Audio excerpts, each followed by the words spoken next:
আপনারা যে গুইসাপটি দেখতে পাচ্ছেন এটা মূলত আমি আমার ফার্ম থেকে হাত দিয়া ধরছি, কারণ এই গুইসাপটা মূলত আমার ফার্মে ঢুকছিল। তো ফার্মে এই গুইসাপ, তারপরে আপনার বেজি, বন্য বিড়াল অথবা খাটাস যেটা বলেন, ওগুলো দেখা যায় ফার্মে কিন্তু ম্যাক্সিমাম টাইম আক্রমণ করে। এগুলো কিন্তু খামারিদের অনেক ক্ষয়ক্ষতি করে, কিন্তু তারপরও এদেরকে কিন্তু আমরা ওইভাবে মারি না। আমি সাধারণত এই যে গুইসাপগুলা যেগুলা ধরি আমি আমার ফার্ম থেকে, এগুলাকে আমি দূরে কোথাও নিয়ে তারপরে জঙ্গলে ছেড়ে দিই।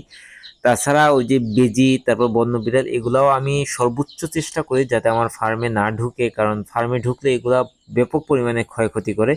যেমন আপনার যে বেজিটা যেটা আছে, বেজি সাধারণত ফার্মে ঢুকলে বাচ্চা কামড়াইয়া মাইরা রাখে।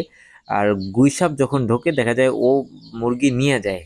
আর খেকশিয়াল যেটা, বা আপনার ওই যেটা পাতি শিয়াল অথবা খাটাস বা বন্য বিড়াল যেটাই বলেন না কেন, এগুলো দেখা যায় মুরগি খেয়ে ফেলায়। কিন্তু এই যে বেজি, বেজি সাধারণত আপনার মুরগি খায় না, এ দেখা যায় মুরগির শুধু ঘেড়ি মটকাইয়া রাখে, ঘেড়িটা কামড় দিয়ে রাখে। আর এই যে গুইসাপ, গুইসাপটা দেখা যায় যে আপনার অল্প কিছু নষ্ট করে, ও যাকে ধরে তারাই খাইয়া ফেলায়।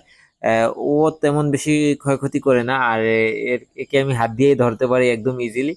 এ আমার ফার্মে আজ পর্যন্ত যতগুলা ঢুকছে সবগুলাকে আমি এভাবে ধরে, হাত দিয়ে ধরে বাইরে দূরে কোথাও নিয়ে ছেড়ে দিছি। আমার মিনিমাম আমার ফার্ম থেকে ৪ বছরে কমসে কম হলে ৬০ থেকে ৭০ পিসের উপরে আমি এই গুই সাপ ধরছি। এবং আমি খেকশিয়ালও ধরছিলাম ২-৩টা। এবং এই যে বেজি, বেজি যেটা, এটা আমি অনেকগুলা মানে মেরে ফেলাইছি।